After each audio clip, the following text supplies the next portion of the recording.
Yeah, let's start with prayer. We absolutely need help. Father in heaven, we thank you again for the Sabbath, that we can come apart from our daily routines and the things that tie us down so much. Father, we thank you that you have set aside a day that we can come together and fellowship together to encourage each other to learn more of you and your plan and how you're going to fulfill your plan. And we thank you that you have called us out of darkness to this marvelous light, the light of truth and the word of prophecy that will help us in this time of the end. We ask you to be with us today. Bless our study. May your Spirit be with us here today. Father, impress our minds of the importance of these things. We pray in Yeshua's name. Amen. All right, so we've been talking about the little horn. We're going quite in depth because, as I've said before about other topics, a lot of people, they'll just hit a verse here, hit a verse there, and somebody's sort of thinking, well, that sounds pretty good, and some people will accept, and then later on down the road, they walk away from it because they weren't grounded in it. And so there's so many things that I'm finding that we just need to nail these things so solid that when someone else comes along and gives their version, that we're going to be able to recognize, and the way we're going to recognize it is through the Word. And so if we're not grounded in what the Word says and not what somebody says, then very good chance that we're going to be shaken. And we want to look at this concept of how easy it's going to be deceived. Because this little horn power is going to be set up when the world is ripe for deception. We are moving into that area very, very quickly because the time of the little horn is when you might say the carpet has been pulled out from everyone, and everyone will be looking for some kind of deliverance, and that's when the little horn is. We're not at that point yet. We have to get to the point where the world is starving for some kind of savior, and the little horn is a system, as we've been looking at, and it will bring world peace and all of these kinds of things. But it's not immediately in front of us. If we're focused on that time period, we're going to miss the preview or the prelude to these events. And so today, we're going to sort of digress just a little bit so that we don't lose sight of the events that are right in front of us that will bring this little horn to power. And so we're going to look at that today. And we're in a time right now that I believe Yeshua addressed. And we're going to look at that first, look at some of the things that he said, and then we're going to jump into the sequence of events, because Daniel chapter 7 gives us just a little bit, and we've looked at this before, a little bit of the events that are going to transpire just prior to the little horn. Daniel 8 also does, and Daniel 8 gives a bigger picture of those events. You remember in Daniel 7 where we saw 4 beasts come up out of the sea. The wind was stirring the great sea, and these beasts came up, and symbolically that means strife. The world is going to be in strife when a lot of things going on, wars, rumors of wars, all these things at the time that these 4 beasts come up. However, there's a preview to that, and we get the preview in Daniel chapter 8. So we want to look at Daniel chapter 8 a little bit today so that we can get those sequence of events in their proper place, and that we'll have the warning. Daniel 8 is actually the warning, the call to brace yourself for what's coming. And Daniel 8, I believe, is almost immediately in front of us, as you're probably quite aware of that. So the identity of the little horn revealed, this is now part 6. Who would have thought that it would be part 6? But there's a lot of things that we need to look at. Matthew 24, 9 through 12. Then they will deliver you up to tribulation and kill you, and you will be hated by all nations. So this is something that's going to happen at a certain time in the prophecies. This is not happening now, but this will happen during the time, primarily at the time of the little horn, because we've been told that all the nations will be gathered as one. They will create this beast that's made up of many kingdoms. And so this is talking about that time period when the whole world is against God's last day people. And they will be hated by all nations for my name's sake. And of course, this tribulation that it's talking about, although has been applied in history because God's people have always been persecuted, but there is a time of tribulation such as there never was since there was a nation. That part is ahead of us. So we've got that going for us, and there's a purpose for that, which we've talked about in the past. You'll be hated by all nations for my name's sake. My name's sake. Very interesting, my name's sake. Why? Because Yeshua is truth. And so because these people are standing on the truth and they're claiming to be followers of Yeshua, then they will hate those people. And it's really for the namesake of Yeshua, who is the truth. Then many will be offended and betray one another and will hate one another. Now this is something, and the reason why we're looking at this, because this is a direct warning to God's church. And this is not talking about the world in the sense of the context here.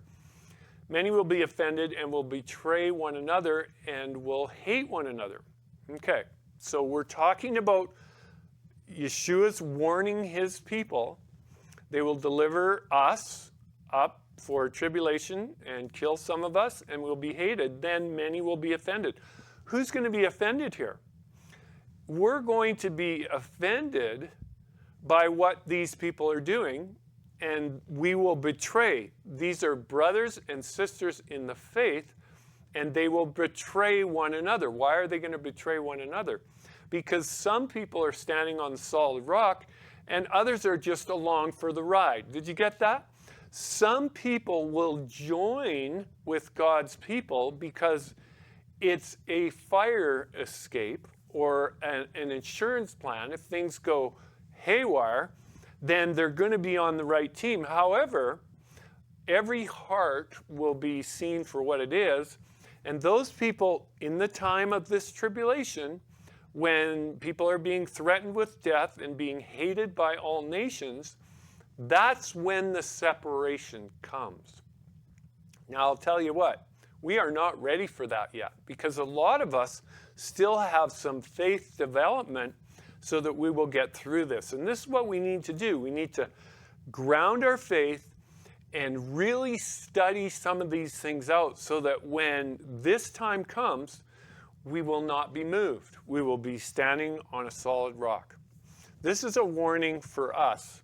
So those people that are not grounded will separate themselves from God's people, and they will become the bitterest enemies to God's people. And they will betray one another. They will turn these people in.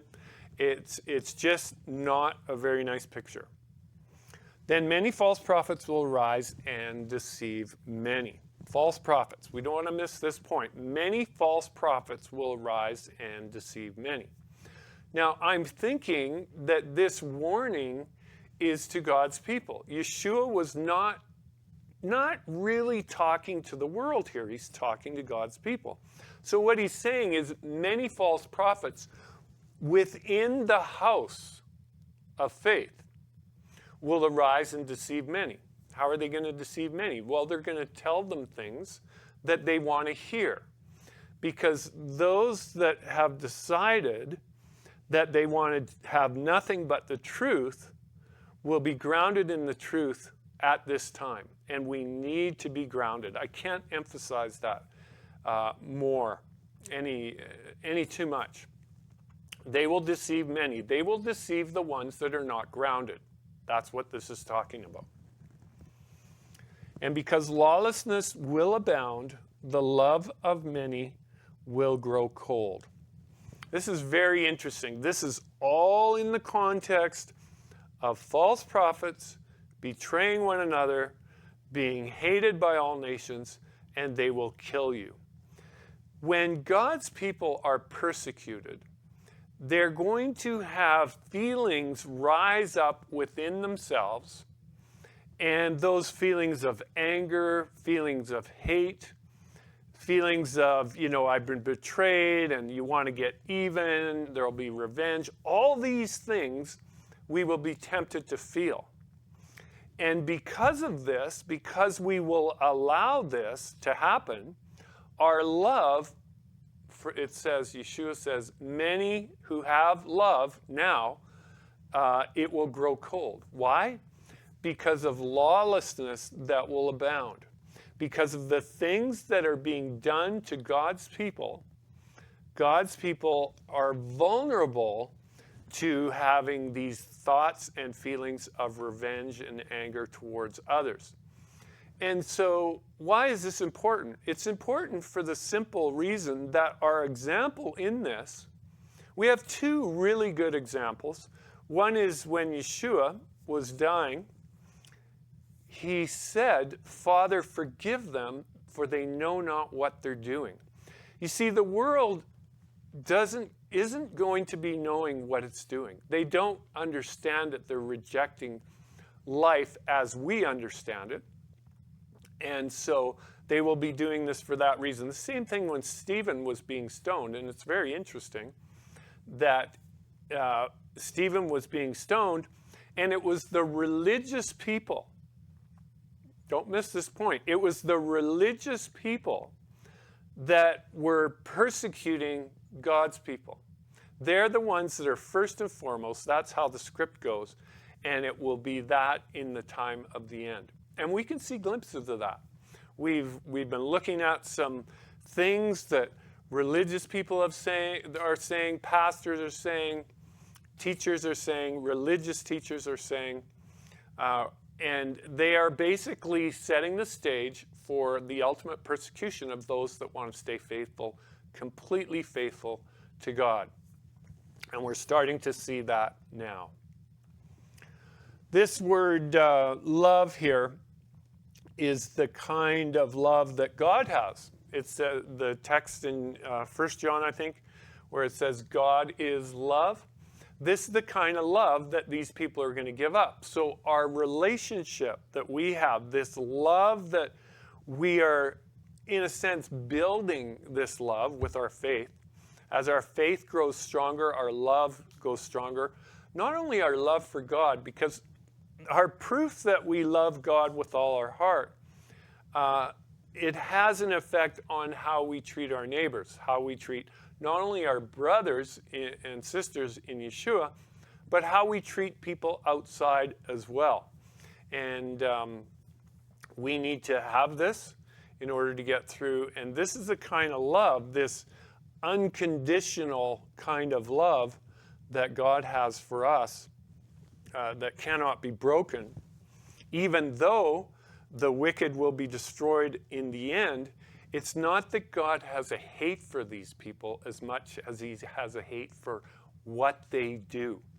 And I think if God can shed tears, which it appears the terminology in the Bible that he does, we're told that Yeshua wept. I believe that when the destruction of the wicked happens, he will probably be the saddest one that there ever was at that point, because he has to basically allow his creation to come to the place where there is no other way out but their destruction. And that will be the saddest time. And that will be after that when we will wipe away all of our tears as well. It's not a real nice thing to look forward to, but it has to happen in order for us to get to the other side. So this is the kind of love, it's from G25, love that is affection, benevolence. And they called it the love feast, agape feast. That's what it's called. So it's a very dear love that we do not want to give up when the whole world turns against us, and especially when those that we thought were brothers and sisters will be against us as well. Beloved, do not believe every spirit, but test the spirits, whether they are of God, because many false prophets have gone into the world. But this you know, that the Spirit of God, every spirit that confesses that Yeshua the Messiah has come in the flesh is of God. And every spirit that does not confess that Yeshua the Messiah has come in the flesh is not of God. And this is the spirit of Antichrist, which you have heard is coming and is now already in the world. We want to look at this here. This tags along with what Yeshua was talking about. He says here that many false prophets, this is John now, many false prophets have gone into the world. And so we're told in the time of the end, there will be many false prophets. One of the things that the false prophets will be saying is this. Now, this is kind of interesting because we have to go back. We have to do a rewind about 2,000 years. This is just after Yeshua was here, obviously, and he had gone back to the Father's house as he said he was going to do, and he was going to come back and then take us back to the Father's house. So this is in the context of Yeshua coming in the flesh. Why is that important? Here's why it's important. Because this is actually saying, and I know it doesn't say this, but when we look around in other places, there's an indication here. What John is saying is that God has come in the flesh.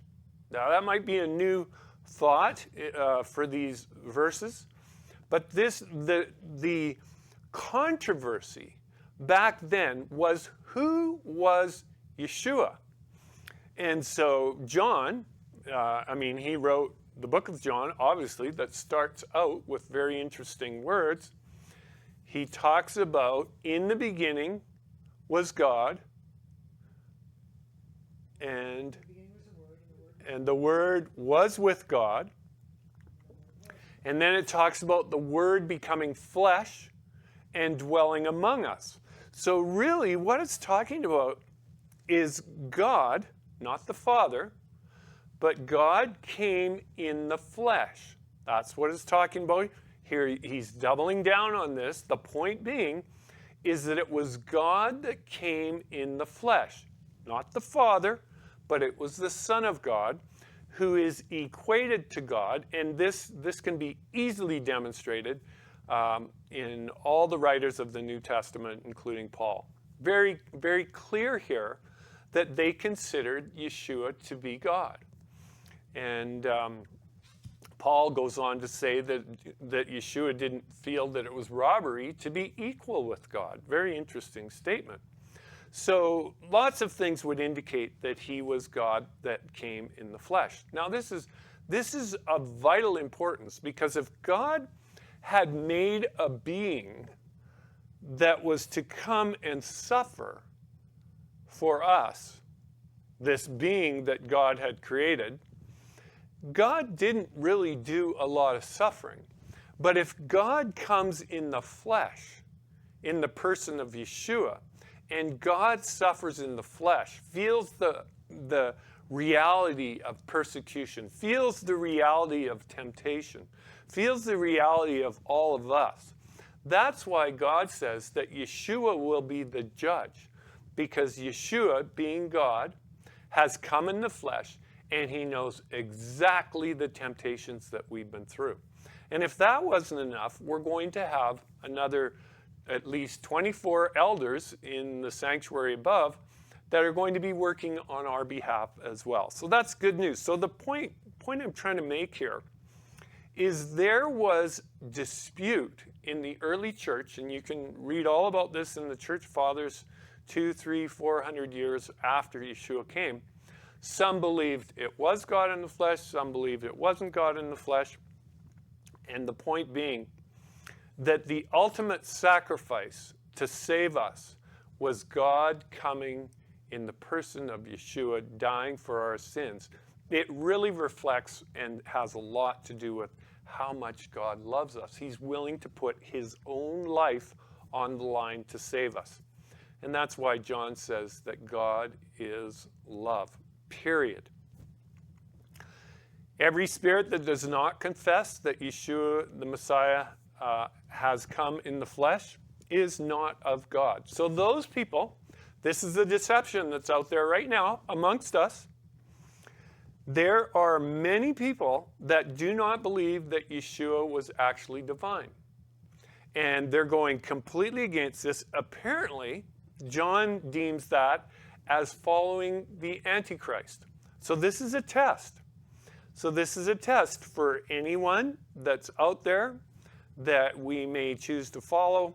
This is a little test that we've been given to figure out who is on the right side, because we don't want to be following somebody that's following Antichrist. But the thing that we need to remember all the time is I don't know anyone that's teaching Bible, whether they're Sunday keepers, whether they're Sabbath keepers, whether they're feast keepers. I don't know anyone personally that I can say for 100% sure is out to deceive people on purpose.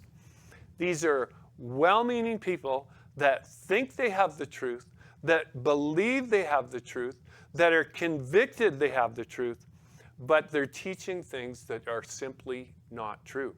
And this is why the deceptions are going to be so good, because I can teach things with fervor and enthusiasm, but I can be wrong in what I'm saying. But because I have this conviction, this strong conviction in this truth that I am teaching, people will be led astray because of that. They will be carried away, as it were, like a flood. And this is what we see in the book of Revelation. So we see this deception thing is going to be so incredibly powerful, especially as we move forward, as we see in the book of Revelation, because Satan knows he has a short time and he's pouring it on. Beloved, do not believe every spirit, but test the spirits whether they are of God, because many false prophets have gone out into the world. I'll tell you, the best false prophet that Satan can have is somebody that's almost on the right track. The more truth, as we get going, as the restoration of all things and all truth comes to fruition, and I believe this is going to happen at the end, as we're moving towards that very quickly. As we get closer to having more truth and all truth, the devil's going to get more cleverer in his deceptions. He's going to have to adapt and bring in more truth along the way. So we can expect people that we might be listening to seem like it, to look like it, to do like it, all these things that makes it look like they're on track. But they still may be teaching things that are false and ultimately will mislead people to the wrong destination. And that's not what we want to do. We don't want to be misled. So we've got to critically analyze everything that everyone's saying. It's not just one doctrine. It's many doctrines. And the more doctrines Satan can bring in that are truth, and he slips in ones here and there, and I know I've believed things in the past because, wow, this is true, this is true, this is true, therefore this must be true. We don't want to go down that road. We've got to examine very carefully everything. And I'd like to say for our listeners, never be too quick to jump on board with something that needs further investigation. Let me repeat that. Never be too quick to jump on board with something that needs further investigation. This is not a race that we're in. It's a marathon.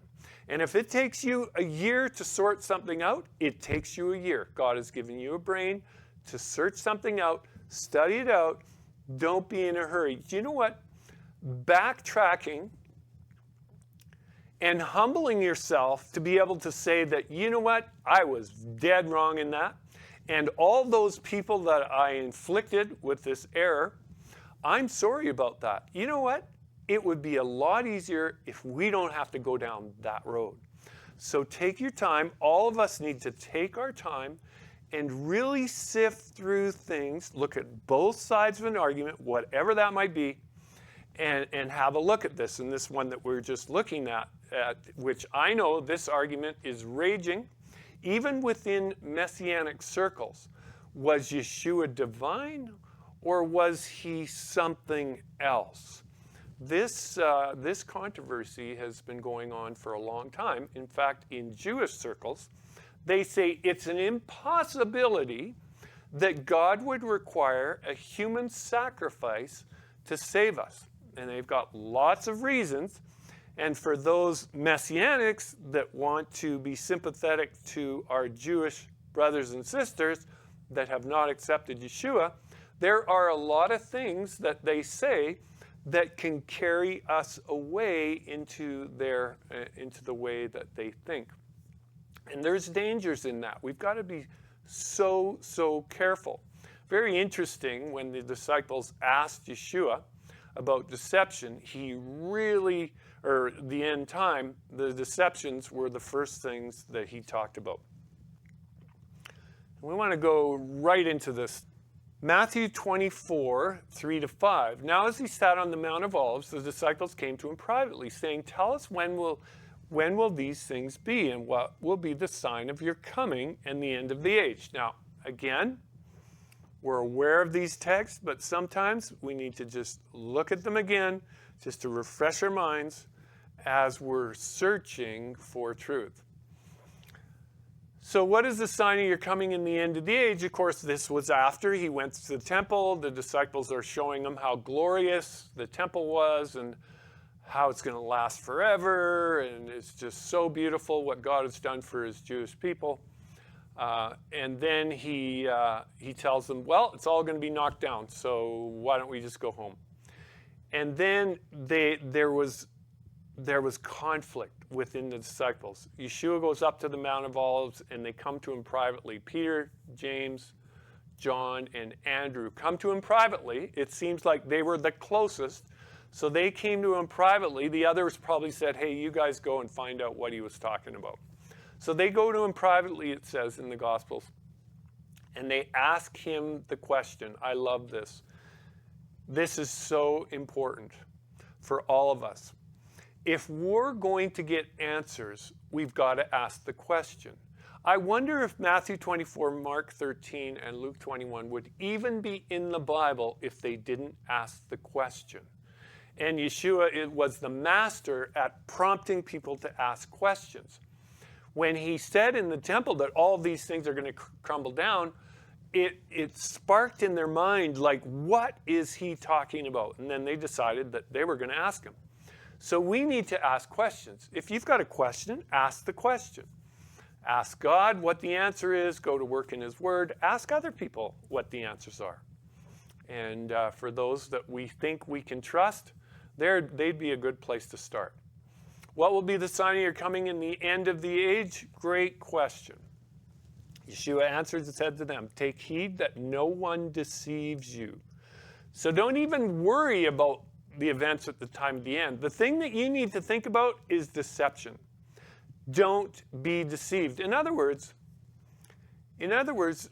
it's not important to know the delineation of the events per se, as it is more important to know the deceptions that are out there.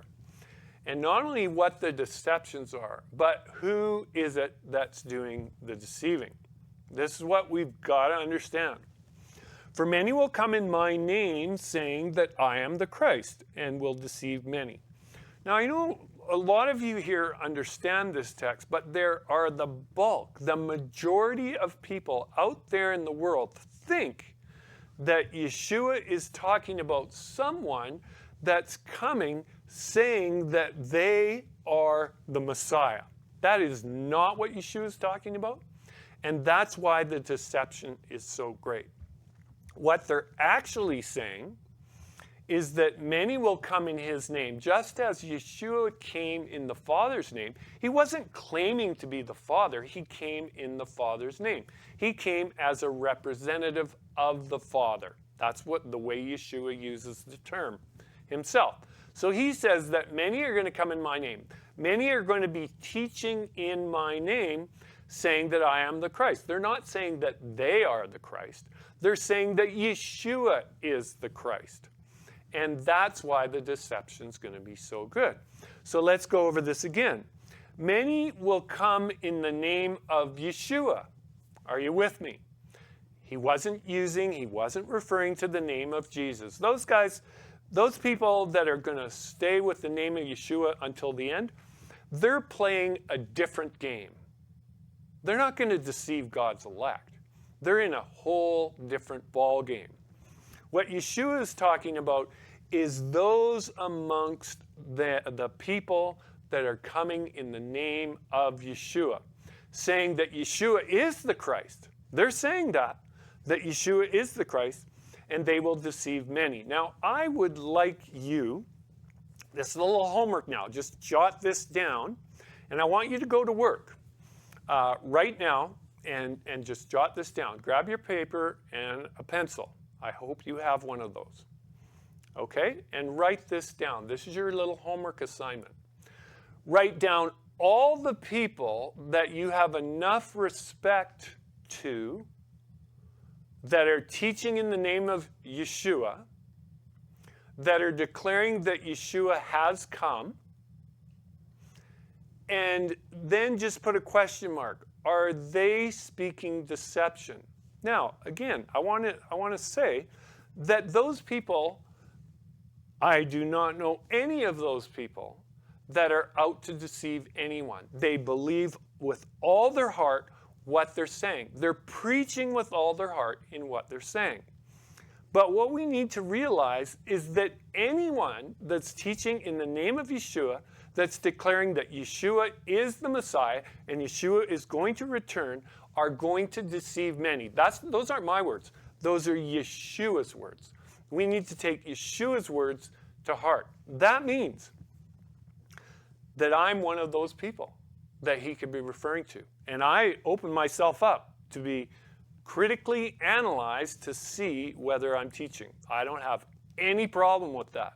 Because if I'm teaching things that are not true, it's time I sorted that out. So I'm totally up for the challenge. I don't have any problem with that whatsoever. Now is the time to get on track, not later. The sooner we know it, the better. Luke 21, and to prove that, really, in Luke 21 is the same contextual dialogue, still talking about the second coming, but it's said a little bit different.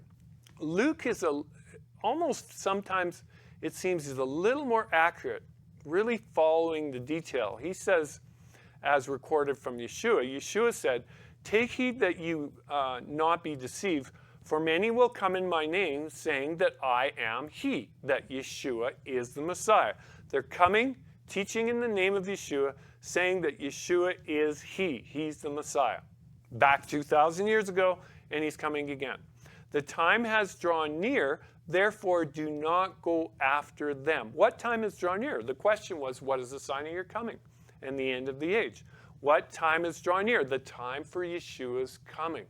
If these people were declaring that they were the Messiah, they would say that the time is here. I have come. But this is not what they're saying. And I was talking to someone one time. He says, this gets kind of confusing. You want to bet it's confusing. If we think we can take on the devil on our own, we are kidding ourselves. We are ripe for deception on every minute of the day. We've got to, when Paul says pray without ceasing, yeah, we can't relax in this thing. This is a war. I don't know if any of you have seen any war movies. When the fighting becomes real, those people are not relaxed one bit. They are nervous. They are watching for every little move. You know, I was outside the other night, and our cats, we've got these two little cats that live outside, and I was watching them, and it was at night. Every little thing that moved, they were just totally on point of every little thing that was going on out there, because we live in a wild area, and I'm sure these cats have probably ran into things out there, and they have learned that they've got to be watching all the time, because there's enough wildlife out there to take their lives. And this is the kind of thing that we need to realize, and I'm not trying to scare anyone, but Yeshua really was warning us that deception will be on every front, every turn. You see, it's not people necessarily out to kill us. It's a battle for the mind. And so there will be these deceptions that are carefully calculated, not by these people that are teaching deceptions, but by the devil, because every lie has a purpose. It's to help us arrive at a destination that we don't want to end up with. And every lie is calculated by the devil to get us to arrive at a destination that he wants us to arrive at. So we need to stay close with the word, and so that we are not going to be deceived. Yeshua says, don't go after them.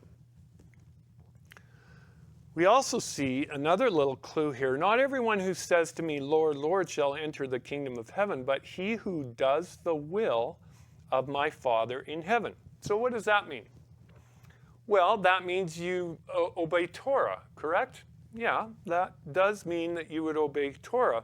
But the Jewish leaders were very good. In fact, they looked so good that the people feared even the idea to challenge them. And this is what we're looking at here. We're looking at a repeat and enlarge in the deceptions that were going on way back then. And this is, so just keeping the Torah or the Ten Commandments is not a guarantee that you're going to get there, because the law has to be written in the heart, not on the outward appearance. And we judge by the outward appearance. So when we're looking at someone, we're judging the outside. We can't see what's in the heart. So the outward appearance, we've got to be very careful. They might say the right things, they might do the right things, they might wear the right things, and all the rest of it. And so that's not a determination by whether we can tell whether it's truth or not. Many will say to me in that day, Lord, Lord, have we not prophesied in the name of Yeshua? That's what he said. I filled in your name, but that's really what he meant. He didn't mean that they've prophesied in the name of Jesus. Although one might want to apply it that way, and you know what? That's okay. But this is not what Yeshua was referring to. He said that many will come to me in that day and say, Lord, Lord, have we not prophesied in your name, which is Yeshua? Now that cuts out, I said we were playing in a different ball game. Those that are using the name Yeshua and will use it, I'm not saying that they're all lost today, don't get me wrong, but those that hang on to that, and the longer they hang on to it, the harder it's going to be for them to turn around, because it takes humbling, because some people fight against something so long is they're not able to turn around. I say again, the easiest time to turn around is now, and not put it off till later. It's a fact that Yeshua's name is not Jesus, never was Jesus. That's not the name that the Father told Joseph and Mary to tell Gabriel, make sure you call him this, because he will save his people from their sins.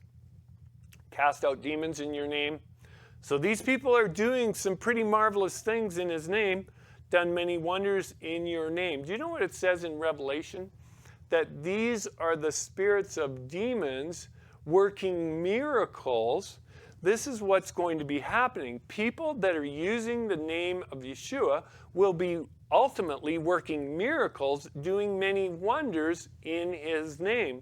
And a lot of people are going to take that as proof that they're of God, and they will follow these. This is the warning that Yeshua has given us.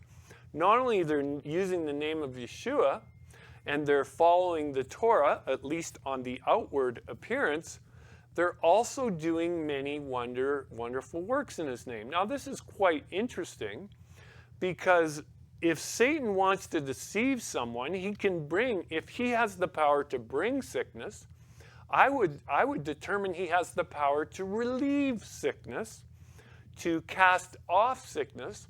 And if I don't know of a better way to deceive, because people are always looking for miracles.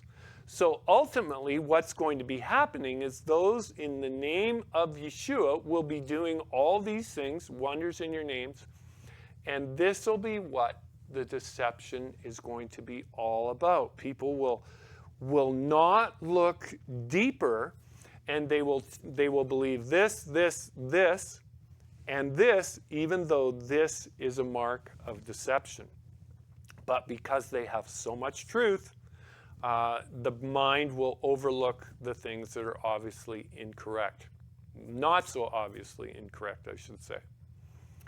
And then I will declare to them, I never knew you. Depart from me, you who practice lawlessness.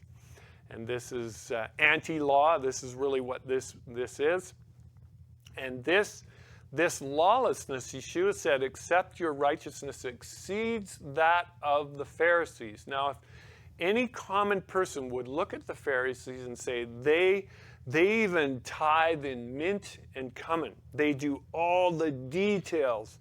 And this is how they knew that they were on track. And anyone that challenged the Pharisees, they were basically got themselves either excommunicated or in trouble. These were people that were Torah keepers to the nth degree, did all the right things, wore all the right clothes, said all the right things, even their prayers, but Yeshua called them out even on that. And in the heart, they were like men with dead men bones. And this is where the deception is. It becomes a heart deception and not an outward deception. This is why it's going to be so critical for us to stay connected. So Yeshua starts in on wars and rumors of wars. And people say, well, there's been wars ever since. Even before Yeshua came, there was always wars. Well, there always has been wars. But he's talking about a specific war. So before the little horn can come and make its debut, the world is going to have to be reduced to ruins. This is how it's going to happen. Yeshua said wars and rumors of wars will begin the time of the end. Remember, the question was, what is the sign of your coming and the end of the age? Deception was number one. So we should know something right here. So all through the time of the end, deception is going to be rampant. But deception begins the time of the end. Here's why. In the context of what we've been looking at, some of the prophecies that we've been looking at have been applied in the past. Most Bible expositors or theologians and even teachers within messianic circles today teach that Daniel 7 and Daniel 8, Daniel 10 through 12, even parts of Revelation have all been fulfilled in the past, and there is no reason to study those anymore. And then people will say, well, we just need to look at the book of Revelation. Well, if you do not understand the content and the meaning of the book of Daniel, you really have no reason to go to the book of Revelation, because the book of Daniel is the foundation for the revelation. If you started building a house on the ground with 2x4s and 2x6s and started building right on the dirt, how long is your house going to last? Well, we know what's going to happen. It's going to rot eventually. We need to have a foundation. The book of Daniel is the foundation. So here's the first deception that's right before us right now, is most churches and most messianic believers and teachers believe that the prophecies of Daniel chapter 7 with the 4 beasts are a carbon copy of Nebuchadnezzar's vision in Daniel chapter 2. What am I saying? They're saying that Babylon is the lion with eagle's wings, the chest represents Medo-Persia, the thighs represents Grecia, and the legs represent Rome, and it's anybody's guess what the feet represent. That's really where the dividing line is. The point being, if God's purpose for Daniel chapter 7 and Daniel chapter 8 and Daniel 10 through 12 was to give a detailed sequence of events that we can know in advance what is going to be happening in the time of the end, can you see that the enemy of souls would not want to open the minds of people to that understanding? On most fronts, even within the Messianic movement, there are teachers that will not even look at Daniel chapter 8 again. This is vital for us to understand. If we don't understand the events that are going to happen in the time of the end, we will not be ready when we're blindsided by these events. These events are going to be so traumatic that we may not recover if we don't know ahead of time how we need to prepare. And this is why Yeshua has recorded this. This is not any old war. This is a specific war from the book of Daniel, which we're going to look at here carefully.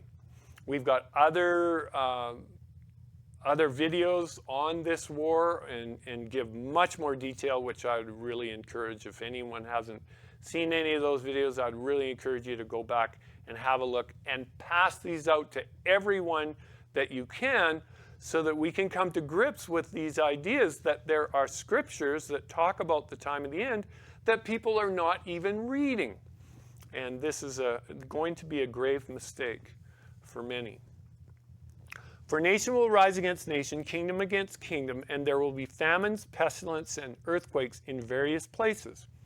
Now, I want to say again, to bring in the context of the little horn, all these things are going to happen first before the little horn comes on stage. Because the little horn is going to be the savior, if you will, not the Messiah.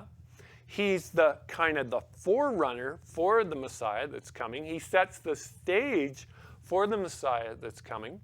But it's interesting to note that he will be sacrificed, and we've talked a little bit about this.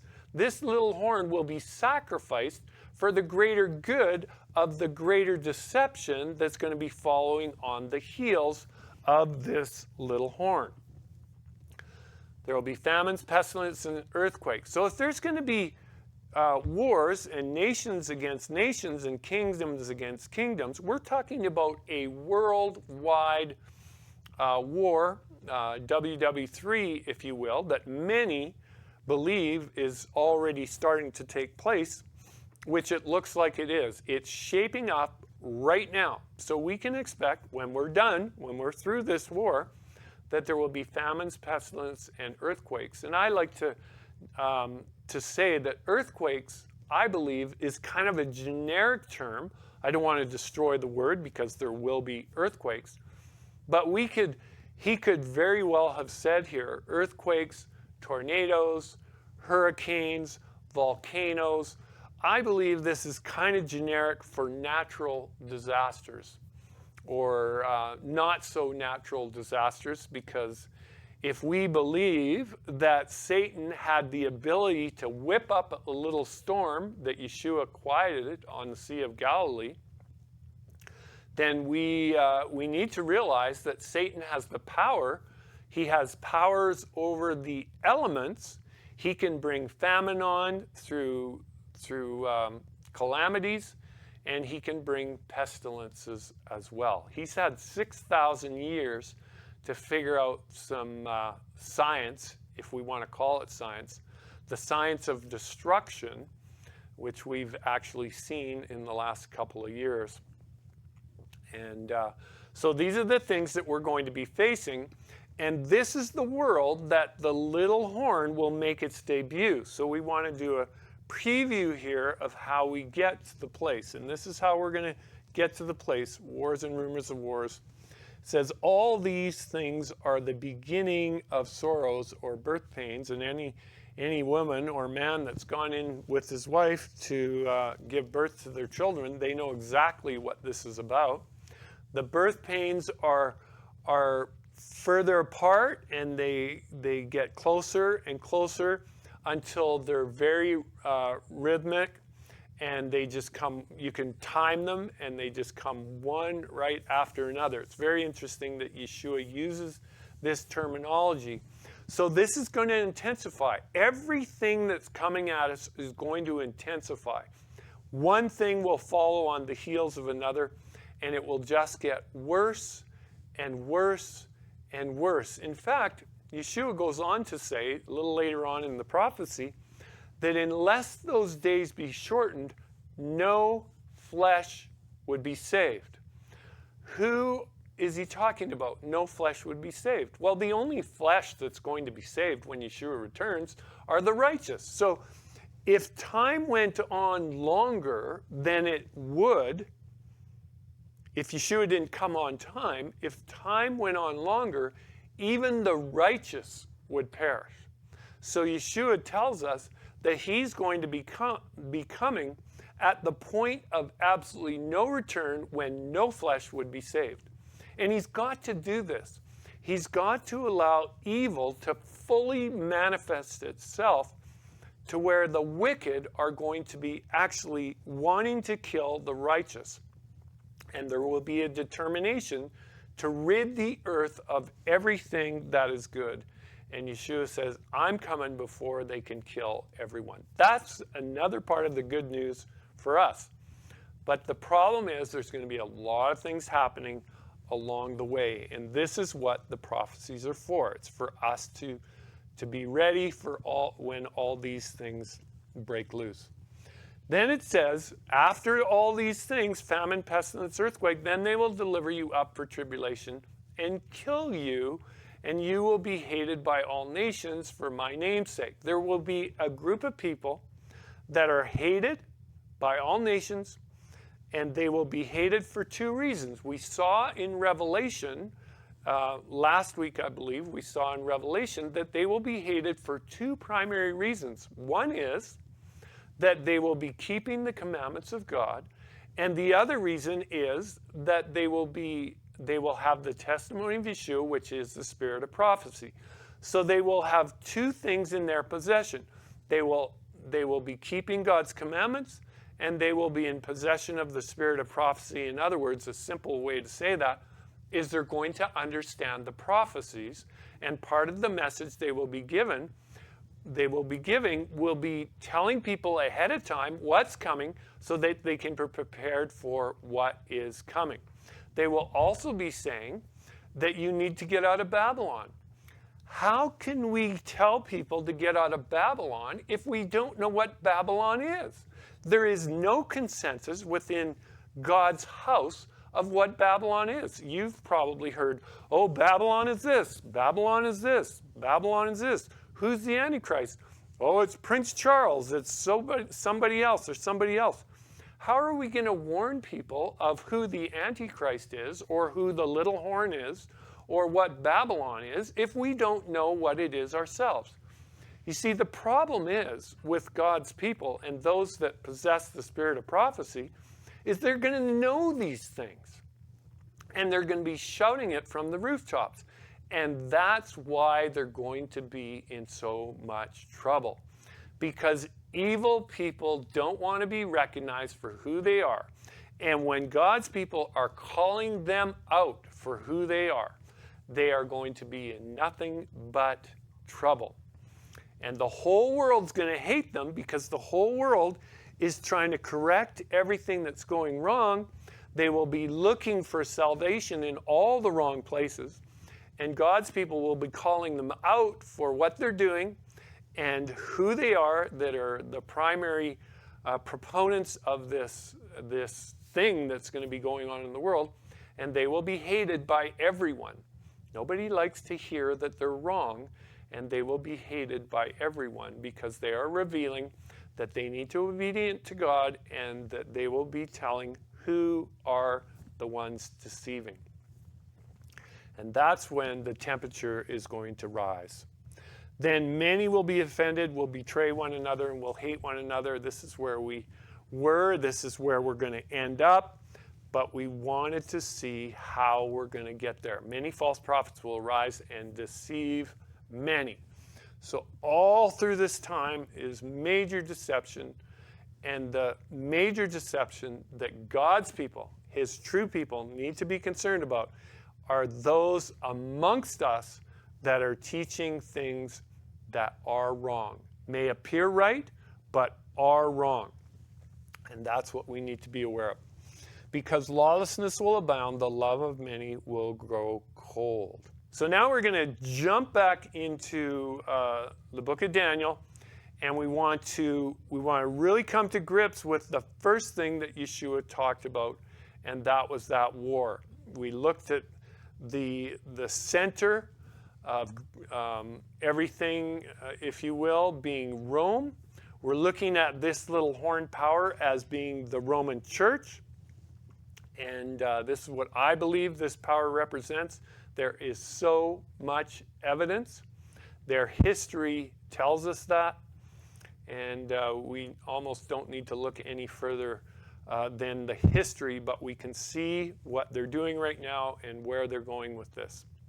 Out of one of them came a little horn, grew exceedingly great toward the south, toward the east, toward the glorious land. Here again, we're starting at the end of, basically, towards the end of Daniel 8 prophecy. We see the little horn again, but we want to understand how we're going to get there, just the same way Yeshua did it in the prophecies that he had on the Mount of Olives in Matthew 24, Mark 13, and Luke 21. I believe the war that he's referring to is found in Daniel chapter 8 and Daniel chapter 10 through 12. This is what begins the time of the end. We got to go back to Daniel 8. But for those that believe Daniel chapter 8 has nothing to do with the future and it's all in the past, well, they're not going to read this. They're not going to investigate it as if it's something that we need to understand today. Out of one of them came a little horn which grew exceedingly great toward the south, toward the east, and toward the glorious land. And we saw this previously, that this war that we're going to be looking at is going to deal with the population of these directions.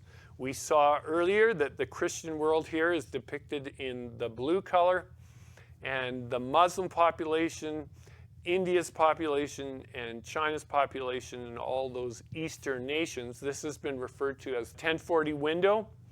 That is the greatest, the most densely populated areas on the planet, and they are not Christian for the most part. So in the time of the end, after the events that we're going to look at here shortly, that this power, this Roman power, will go on a crusade, if you will, a modern crusade, and they will turn all this population in the 1040 window to look at them for their salvation. And the little horn will do this, and it will change the mind of all these people and give it hope again, because at this time Islam will be defeated and everyone will turn to this power to bring in ultimate peace, and they will end up, according to the prophecy, in Jerusalem. We've already established that on how that happens. That was, I believe, last week's. Daniel 8, 1-3. Now we're going to go down through the first part of Daniel to see how we get to the point of the little horn. In the 3rd year of the reign of King Belshazzar, a vision appeared to me Daniel, after the one that appeared to me the first time. We don't want to miss this point. This vision that appeared to him the first time was not Nebuchadnezzar's dream. That was not a vision that was given to Daniel. He is referring to his first dream, and that is Daniel 7.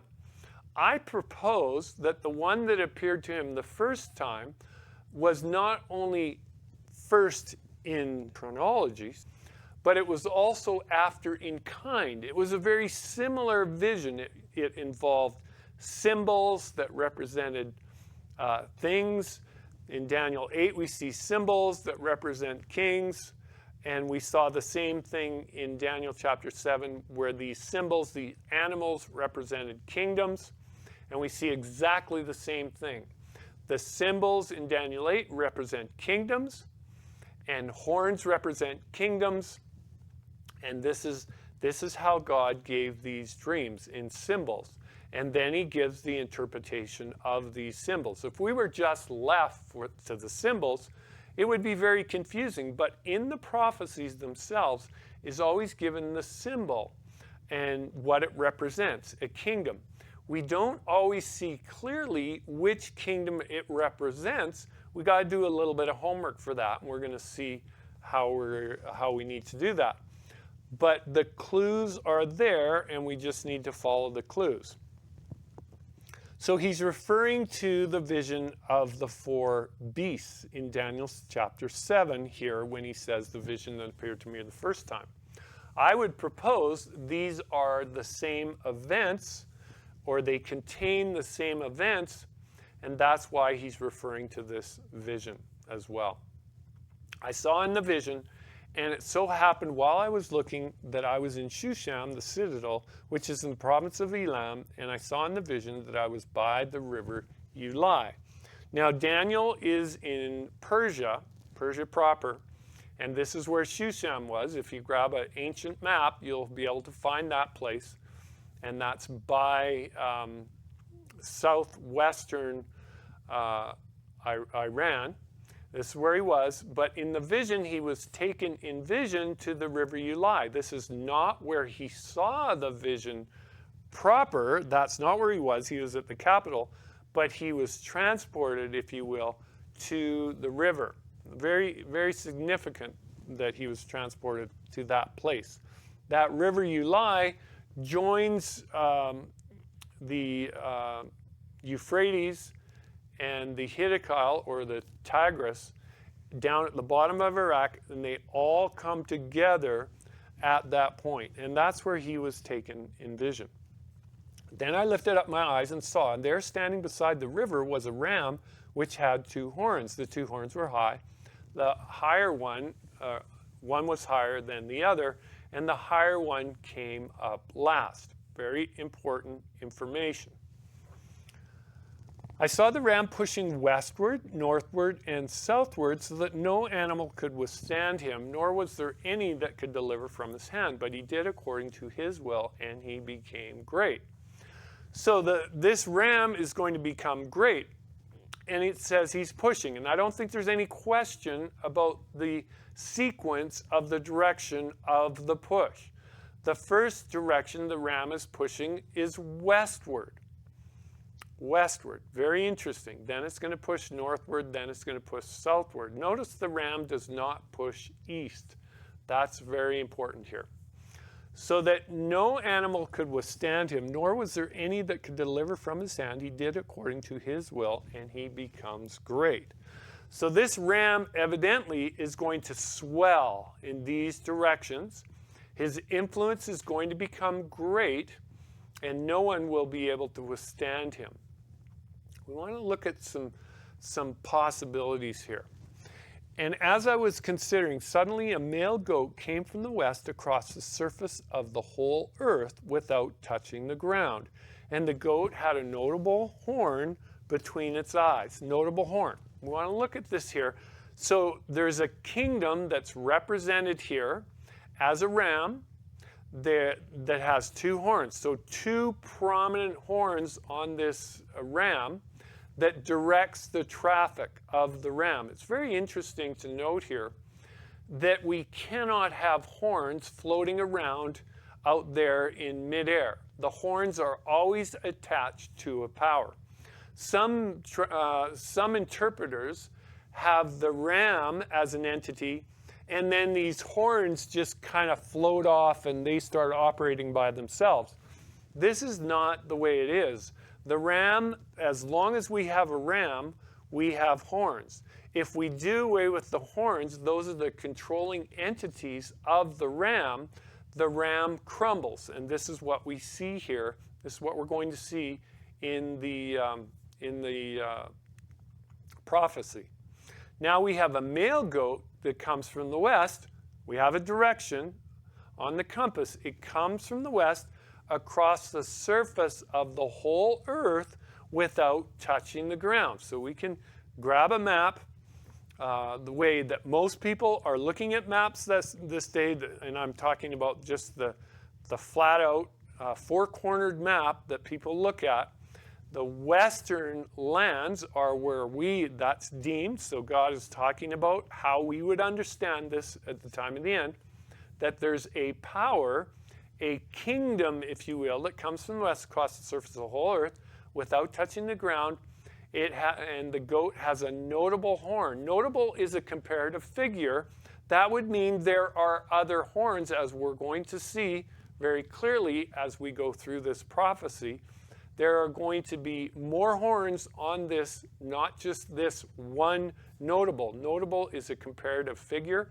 There are other horns on this ram, but there is one notable one, and he is the one that leads the charge. So let's just simplify this a little bit. The goat would represent a multitude of nations that are going to come against this ram. So if we could figure out who the ram is, then we'd have a better idea to figure out who these kingdoms are that are coming against. The ram goes against the west, then it's going to go against the north, and then it's going to consume or try and consume the south as well.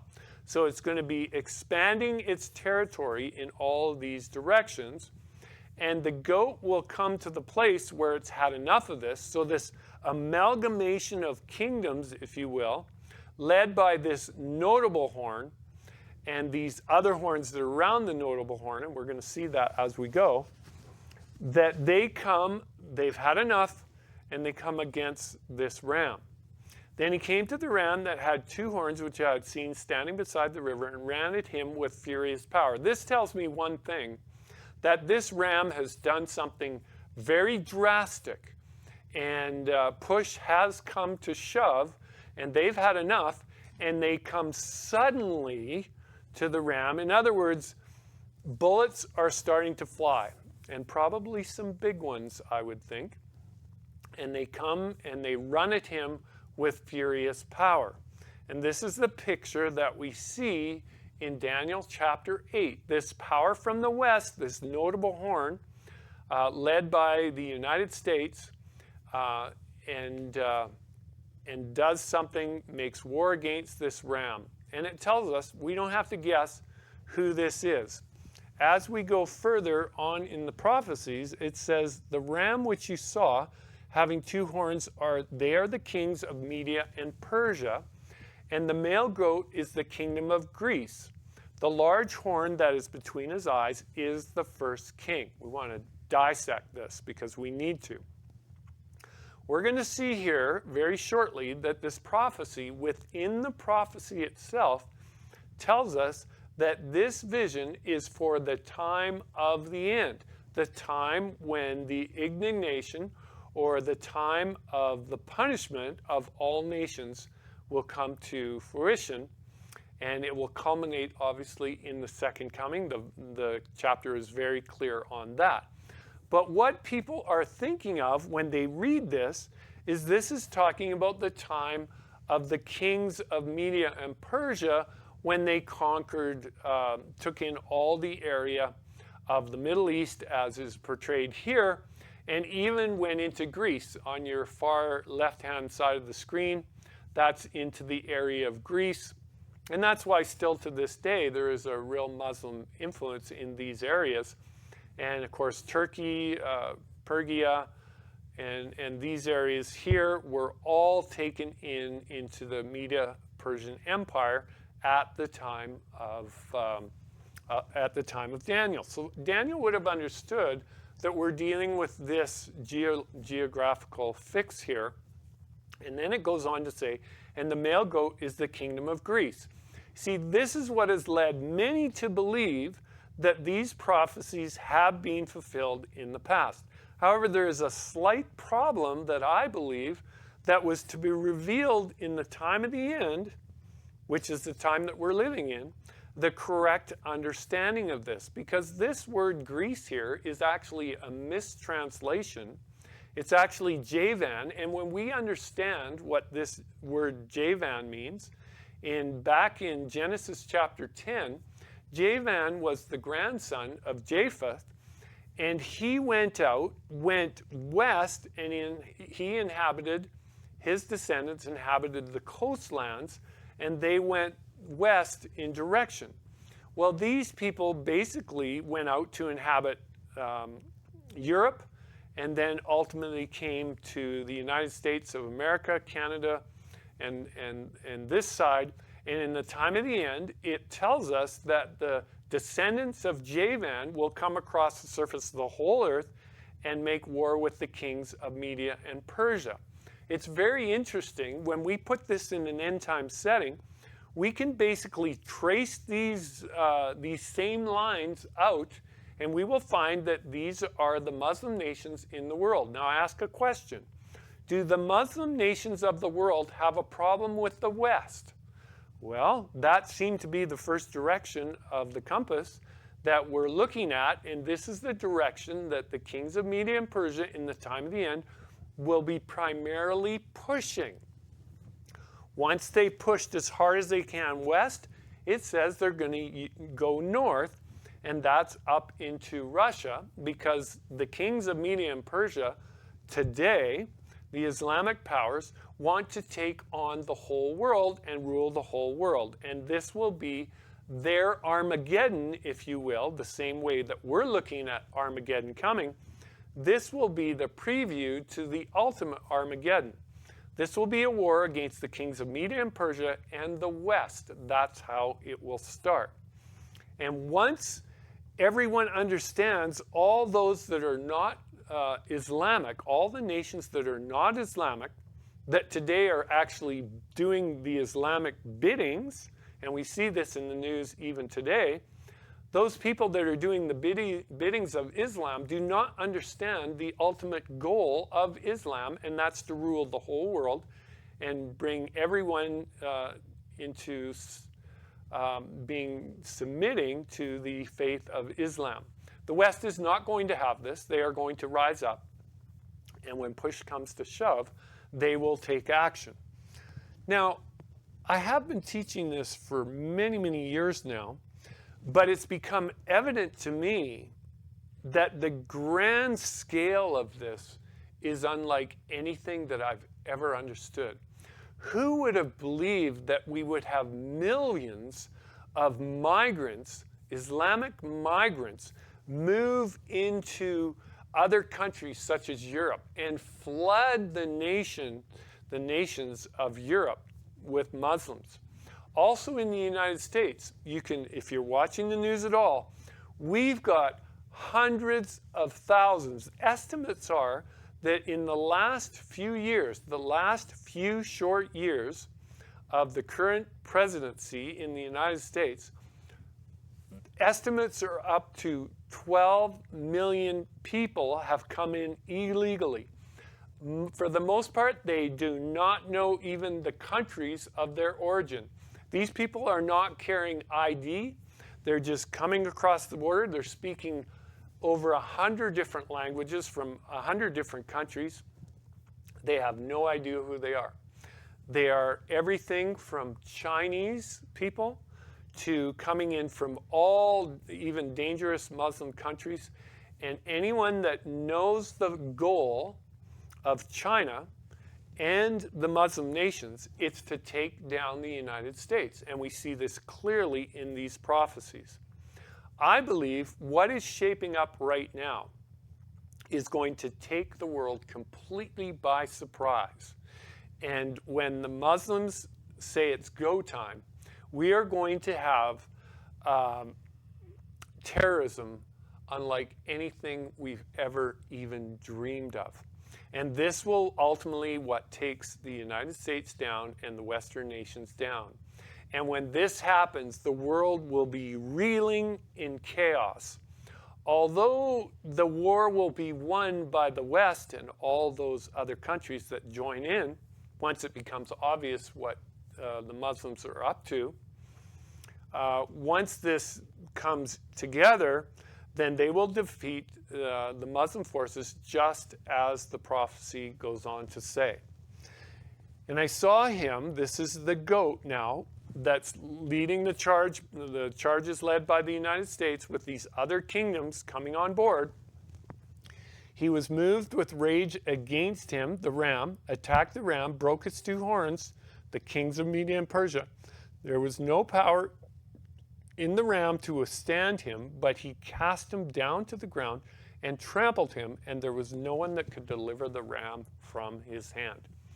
In other words, what it's telling us today, and there's lots of ideas that we're going to have a Islamic Antichrist, and here again, if we don't know who the Antichrist is, we don't know who the little horn is, we don't know what Babylon is, how are we going to warn people against it?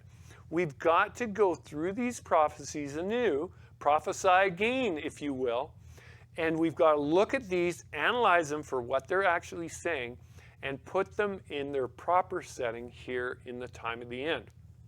It tells us here that the world is going to go against Islam and defeat Islam, and this is when this power, this little horn power, will go down south through Islamic area and go all the way east, and the whole world will come under the control of the little horn.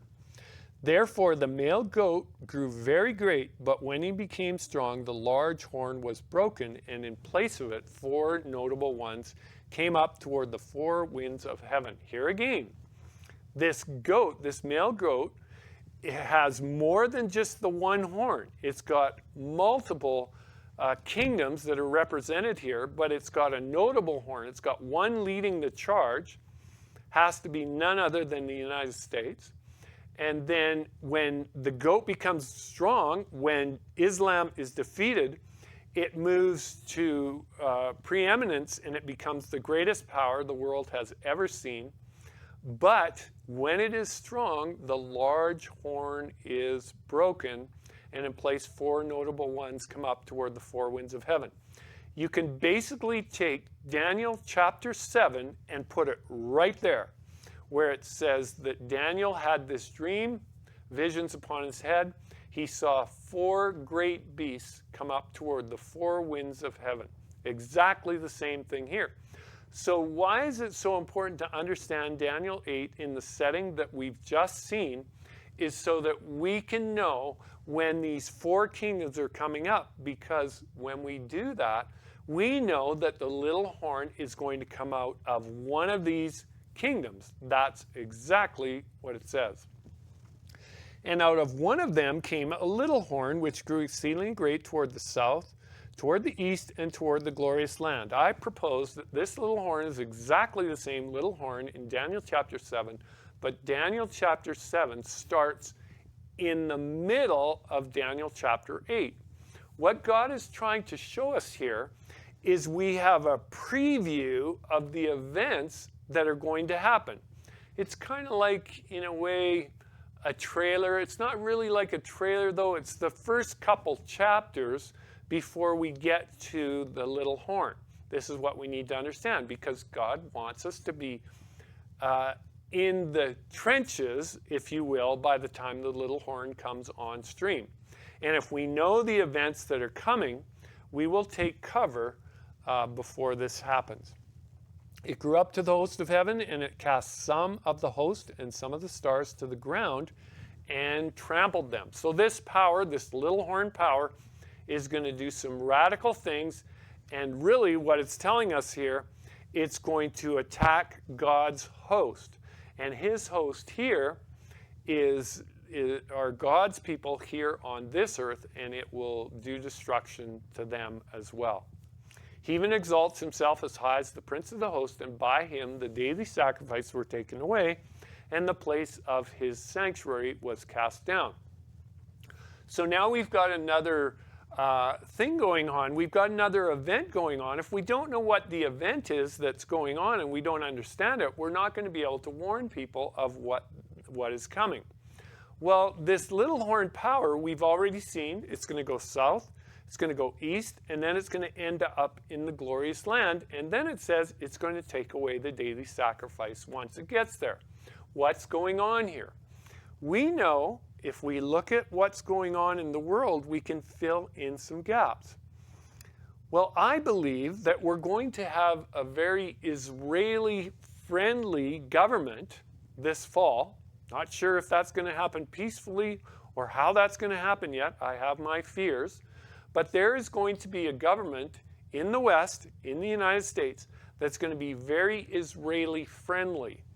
Once Islam is defeated, Israel will be able to build their temple with the help of the bulk of mainstream Christianity. They are in very much support of Israel, and they will encourage Israel to build their temple because they believe that Israel has to build their temple because it's going to be there when the Messiah returns. Israel also believes they need a temple before the Messiah returns. And anyone that's done any homework knows full well that they are in full swing developing all the things that they need for the temple, all the utensils, all the things for the blood sacrifice, even as far as the red heifer, for any of you that are paying attention out there. All these things are for the temple that they are planning on building. Once Islam is defeated, once the Dome of the Rock is leveled, after Islam is defeated, they will build a temple. And I believe they will build it quite rapidly because they are even now preparing for it. And they will have the support of the West to do that. However, once the little horn gets there and we have a temple that's in full operation, it will take control of that temple. The papacy has long eyed Jerusalem as their place of ownership because they claim that that's theirs because Yeshua, he called it the city of the great king, and ultimately they will want possession of that kingdom. After all, that's where all the holy sites of Christendom are. So it will go there. It will stop the sanctuary proceedings, the daily sacrifice, and there will be laws that are brought to fruition that, as we saw in Daniel chapter 7, that the little horn power will change times and laws. Change times, appointed times, God's appointed times. And we're going to look at that a little closer because there were some things when we were looking at the other day that I kind of left undone, and I want to really nail that. Those times that it's talking about are God's appointed times and Torah. So once the little horn gains control, they have already done away with the Torah. They have already done away with the times within their own entity, but they are going to push that on the whole world. Just like in the time in 300 that they outlawed all of Judaism's practices, such as the keeping of the appointed times. They persecuted the Christians in those early times, the time of Constantine and other leaders at that time. That history is going to be repeated. And when the little horn gains control back into power and control is given back to them, they will do the same thing. And anyone that keeps these things will be coming under persecution. So they will stop the daily sacrifice and take away these things. And it says here that there will be an army that's given over to the horn to do all of this. Because of transgression, worldwide transgression, an army will be given over to the horn to oppose the daily sacrifice. He will cast truth to the ground. He did all this and prosper. Don't forget now, this little horn is not operating independently all by itself. It is attached to a goat. And this goat becomes very great. So there's this movement towards a new world system, which the little horn will lead the way. So there are other kingdoms that are involved here. Daniel chapter 7 tells us that there is at least a lion, a bear, a leopard, and a dreadful beast. And all these will form, and this will be the entity that we're talking about here. So the army that's given to the horn will basically be a UN-styled army with all nations involved, and they will take control of Jerusalem and basically cast the people of Israel who will be there worshiping. They will cast them out, and Luke talks about this as well. Daniel chapter 8, 13, and 14 goes on to say, "Then I heard a holy one speaking, and another holy one said to the certain one who was speaking, 'How long will be the vision concerning the daily sacrifices, the transgression of desolation, the giving both the sanctuary and the host to be trampled underfoot?'" Don't miss the question. We've got to look at the question here. How long will be the vision concerning the daily and the transgression of desolation, the giving both the sanctuary and the host to be trampled underfoot? Notice what it doesn't say. It does not say, from how long will it be from the time of the goat and the ram, the war, and the four horns that come out of it, and the dividing of the four horns, and then the little horn that comes out of that. That's not the question. We are not starting the vision way back then. The detail is here is how long is the little horn going to do this for? And somebody might say, oh, that's not what it's saying at all. Just a minute. Let's look at context here. Let's look at subject matter. The question is how long are these events going to happen? These events are carried out by the little horn. Let's go back to Daniel chapter 7. We see 4 beasts. We see a lion, a bear, a leopard, and a dreadful beast. Then we see 10 horns on that dreadful beast. Then we see 3 horns that are uprooted. And then we see a little horn comes on the stage at the time where 3 are uprooted. And then it says near the end that this little horn power in this 4th beast will consume all other kingdoms. In other words, it's going to end up controlling all the other kingdoms. This is exactly what we see here when the little horn takes away the daily in Daniel chapter 8.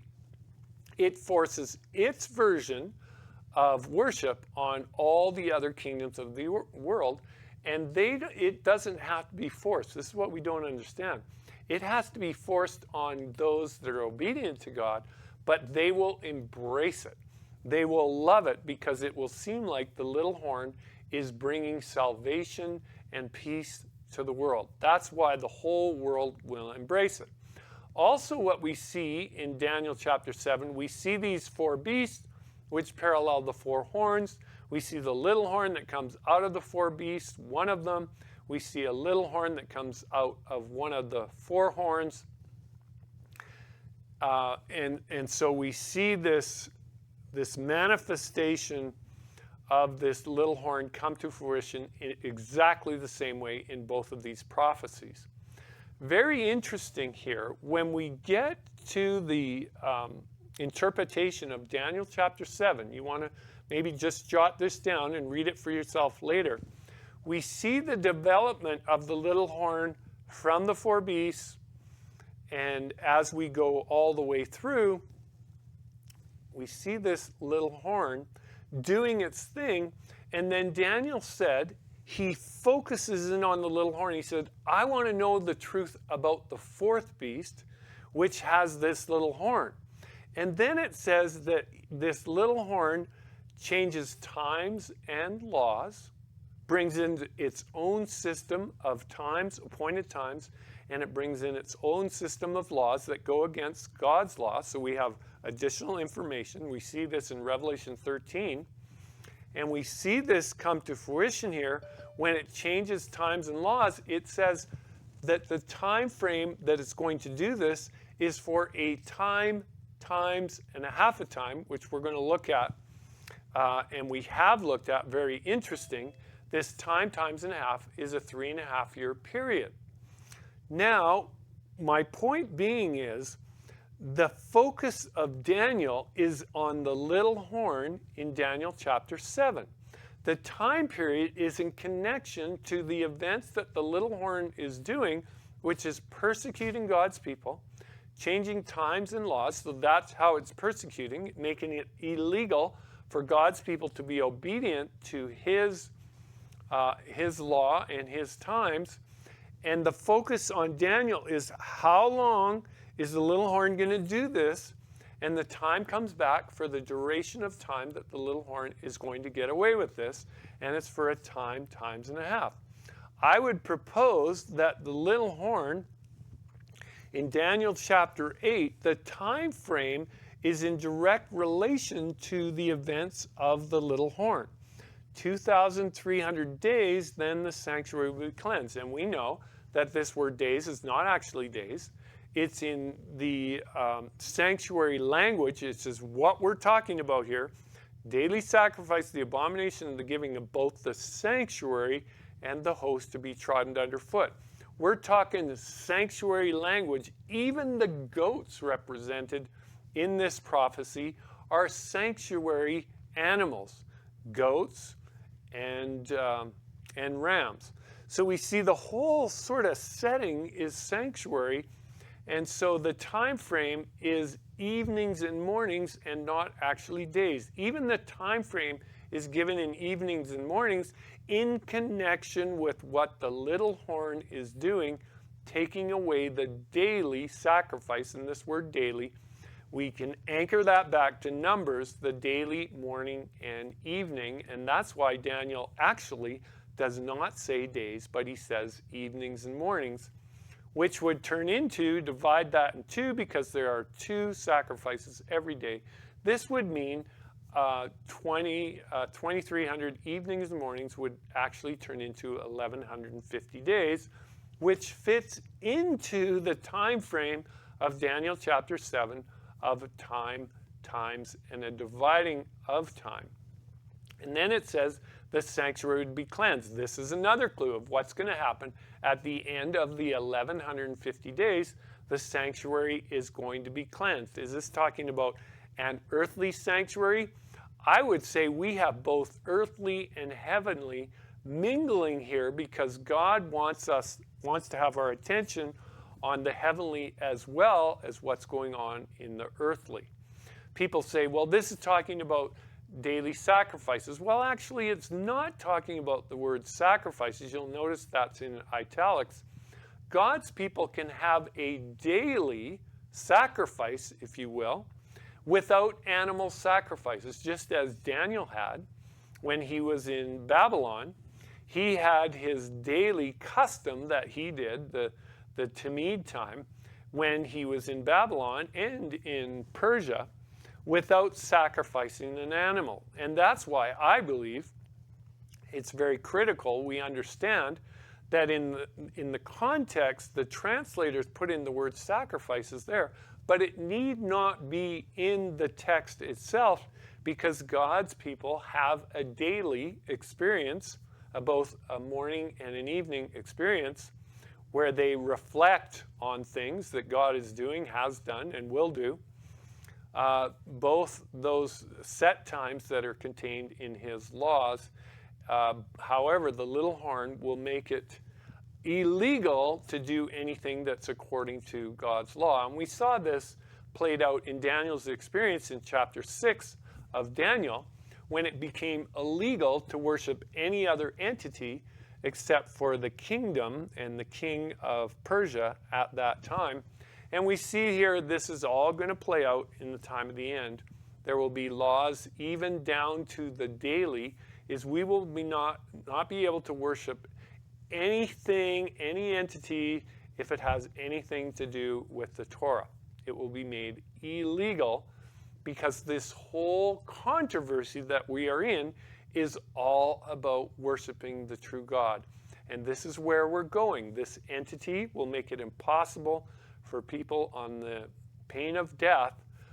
We will not be able to worship. So for 2,300 evenings and mornings, the duration of this has to be within the time frame of the little horn, and 1150 fits in that time frame. And this sanctuary that's cleansed is talking about a Day of Atonement sanctuary time, in this time when the sanctuary is cleansed, when God's people, all of their sins have been put on the scapegoat. This is the sanctuary time that this is referring to. I want to finish up here with a few more verses. Daniel 8, 16 through 19. And I heard a man's voice between the banks of the Uli, who called and said, Gabriel, make this man understand the vision. So this is what he's going to do, make him understand the vision. We've looked at the kings of Media and Persia, the kingdom of Greece. We've already seen that. But the first thing that he says when he wants him to understand the vision, this is kind of like what Yeshua did in Matthew 24. Daniel probably wants to understand all the details of the prophecy, but he says something very interesting at the beginning of the vision, just like what Yeshua said in Matthew 24. So he came near where I stood, and when he came, I was afraid and fell on my face. And he said to me, understand, Son of Man, that the vision refers to the time of the end.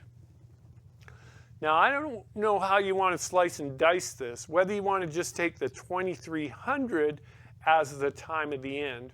In the context, he's looking at the entire vision. He says, the first thing, Daniel, that you need to understand is this vision refers to the time of the end. He's not saying that it ends up at the time of the end. This vision is about the time of the end. You can look at different translations, go back to the Hebrew, and it's very clear here is what he's telling Daniel is this vision happens at the end of time.